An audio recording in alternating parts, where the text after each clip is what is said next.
윤석열 대통령에 대한 체포영장 집행을 둘러싸고 정치권의 엇갈린 목소리는 계속되고 있습니다. 여야는 이른 아침부터 공방을 벌였는데요. 네, 국회로 가보겠습니다. 윤솔 기자 전해주시죠.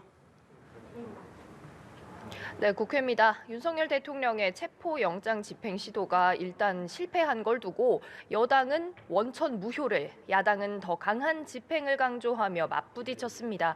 국민의힘 권성동 원내대표는 오늘 오전 원내대책회의에서 이번 체포영장 자체가 무효라는 입장을 이어갔습니다.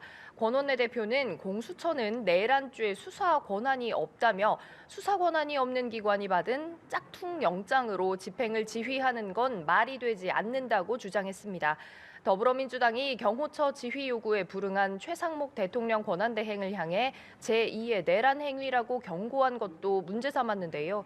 이재명 대표가 엄정 책임을 물어야 한다고 했는데 또 탄핵 카드를 만지작거리는 거냐며 민주당이 탄핵을 남발하고 있다고 지적한 겁니다.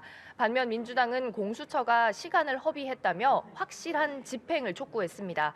박찬대 원내대표는 원내대책회의에서 공수처를 향해 체포영장이 재발부되면 경찰과 함께 만반의 준비를 하고 내란 수괴 윤석열을 반드시 체포하라며 법 집행을 방해하면 누구든 현행범으로 체포하라고 말했습니다. 최대행을 향해서는 끝내 법 집행을 방해한 경호처에 대해 아무런 조치를 취하지 않아 무법 천지를 만들고 유혈 사태를 방임하고 있다며 조치를 취하겠다고 말했습니다. 민주당은 오늘 오후 최상목 권한대행을 직무유기 등으로 고발할 예정입니다. 여야는 오늘 오후 법제사법위원회 현안 질의에서 공수처장을 상대로 관련 공방을 이어갈 전망입니다. 네, 계엄 사태 국정조사 소식도 살펴볼 텐데 조금 전 국회에서 국조특위가 열렸는데 여기서도 파열음이 나오고 있다고요. 그렇습니다. 이 계엄 사태의 진상 규명을 놓고 어렵사리 발을 뗀 국정조사지만 시작부터 난항입니다. 조금 전 국조특위 2차 회의가 끝났는데요. 윤 대통령 탄핵 소추 사유에서 형법상 내란죄가 빠진 점을 두고 국정조사 특위 명칭부터 원점 재검토해야 한다는 주장이 나오면서 공방이 벌어졌습니다. 국민의힘 임종득 의원은 내란죄를 빼는 건 말이 안 된다는 게 국민 여론이라며 준비 일정과 증인에 관련해서 이야기하기 전에 결의한 명칭과 목적, 대상 기관을 다시 논의해야 한다고 밝혔습니다.